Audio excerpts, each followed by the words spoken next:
నేల మీద పాకుతుంది గరికె. చూడండి, ఇలా ముందుకొస్తుంది, వేర్లు దింపుకుంటుంది, ఇలా కొంచెం ముందుకెడుతుంది, వేర్లు దింపుతుంది, ఇంకొంచెం ముందుకెడుతుంది, వేర్లు దింపుతుంది.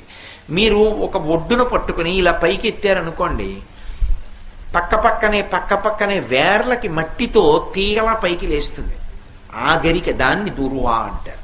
పైకి లేచింది అనుకోండి దర్భ, అది కుష అంటారు.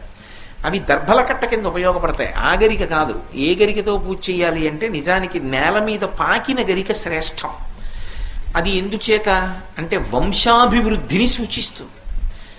ఏళ్లుంటాయి, తండ్రి ముందుకొచ్చింది, కొడుకు మళ్ళీ వేళ్లు పెట్టింది, ముందుకెళ్ళింది. అందుకే పిల్లలు లేని వాళ్ళు ఇప్పటికీ కూడా వేదంలో ఒక విషయం ఉంది. పిల్లలు లేని వాళ్ళు స్నానం చేసి ఒక్కసారి ఆ మంత్రంతో గరికని ముట్టుకున్నా, ఆ గరికని పరిశుభ్రంగా తీసుకొచ్చి తల మీద పెట్టి స్నానం చేసినా పిల్లలు పుడతారు అని.